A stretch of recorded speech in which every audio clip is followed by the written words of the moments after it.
everyone, and welcome back. My name is Jeffy and this is my best friend Android the Chihuahua. Today we're going to be showing you guys a very helpful piece of information if you have cats. If you have cats, most likely you have a cat tree, and the thing about the cat trees is the cats really like to scratch up the cat trees and just pull them apart. So you're going to end up going through, a few cat trees over the course of your cat lifetime. But today's tip is a great way to renew your cat tree so they last a lot longer.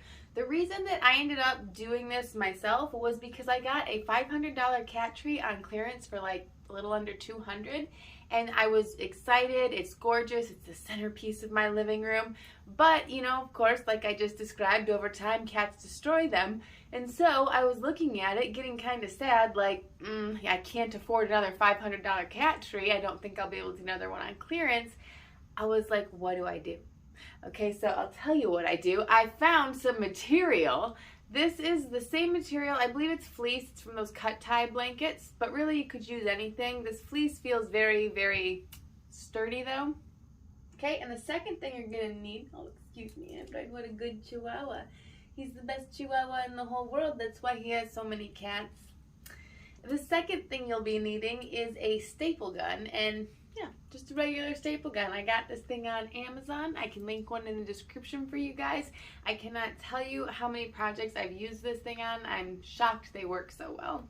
Okay, so here I am at one of the broken pieces on my cat tree. There's a few of them.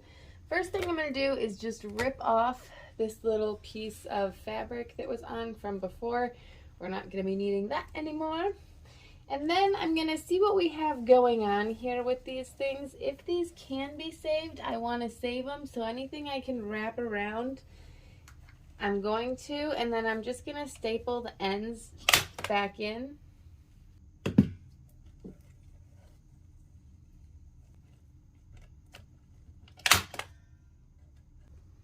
Okay, so now that I have this little thingy as reattached as possible, I'm going to be putting this little sucker on, and I'm going to fold the top over and then just attach it all the way around.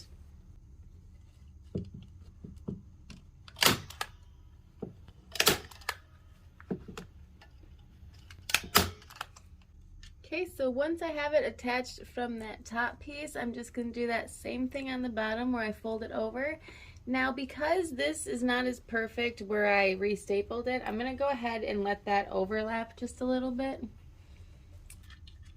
And any staples that I put in where they're going to possibly be scratching, I like to make sure that the staple gun is going up and down.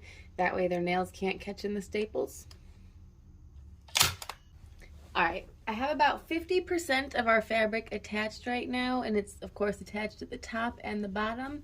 I'm going to make sure that it's large enough that it can overlap to about 1 inch in the back, but I am going to cut these sides down just a little bit.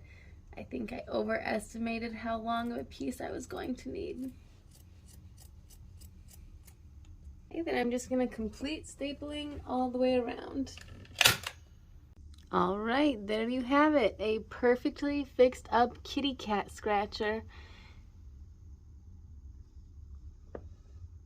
And there you can see all of my nails are straight up and down to avoid kitty cat nail catching. The one on the left I repaired, I want to say about 8 months ago, and it's holding up incredibly well. And the one on the right I just repaired. They look gorgeous. I only wish I had saved a little bit of that blue material the first time around. Thank you guys so much for joining us. We really hope you enjoyed this video. If you did, please hit that like button and subscribe for more Chihuahua and kitty cat content just like this.